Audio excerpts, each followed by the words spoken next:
Here are my 2 cents about the FDA warning letter for companies that produce foam sunscreens. And as a pharmacist and regulatory expert for personal care product, my take is a little bit different, and here is why.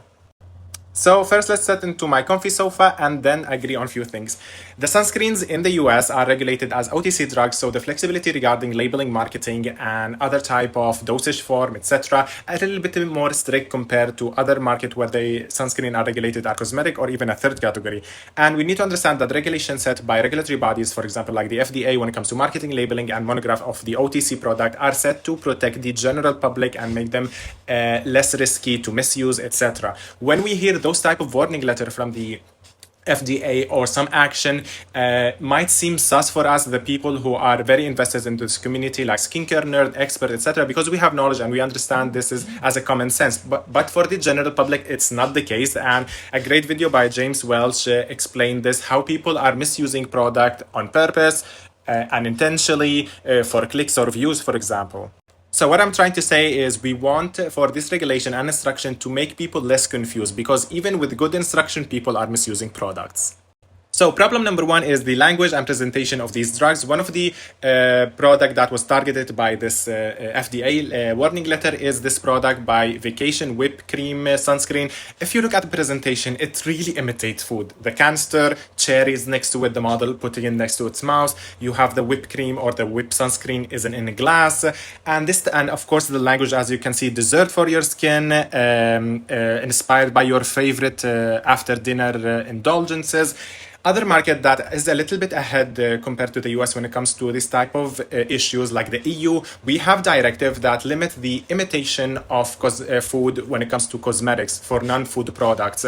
We have even a law by the Court of Justice, the European Court of Justice, that says that member state needs to do case-by-case situation when a product imitates food and it's not food. We also have Canada in the past few years released a warning regarding sanitizers that looks like snacks. So the second problem is that it is a drug and the dosage form really matters. And even if the product passed the SPF testing and got the labeled, what really matters is how much the consumer will actually apply. It's about the dosage delivery. As a pharmacist, we understand this a lot because dosage form changes dosage delivery, and the consumer usage affect that significantly. So if the instructions are unclear, and because this type of dosage form is not really standardized, so you can have a lot of instructions from different brands. For example, the Vacation, it says ping pong ball for one arm and tennis ball for the whole body, compared to EV technology here in Europe, it says put a golf ball for your arm, plus shake it well, invert the can before spraying. So we have a lot of different instruction, and the consumer might get confused because it's not a standardized and an approved dosage form.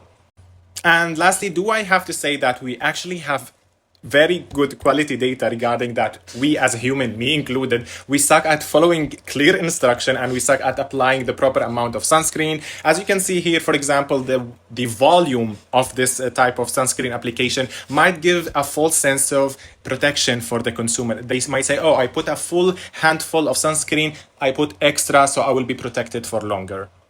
So my final thought is as follows. Is the FDA wrong for sending these warning letters? In my opinion, no. Every step that the FDA is taking to catch up with other regulatory bodies around the world regarding consumer protection is welcomed. The second point is regarding the priority of taking this action right now. In my opinion, it's not a priority. Better resource management and better attention should be directed to other bigger problems, for example, like approving more UV filters and updating the regulation regarding the sunscreen, etc. And the last point is that media really sucks, and it's really terrible for the general consumer sometimes, because they use fear-mongering based clickbaity titles to attract the attention of the consumer, causing a lot of panic. I received this morning more than a dozen of letters saying, oh, I use foam sunscreen and I feel like this type of sunscreen is not safe for me. So this is my final thought. I hope you find it useful, and I see you in the next one. As always, stay safe.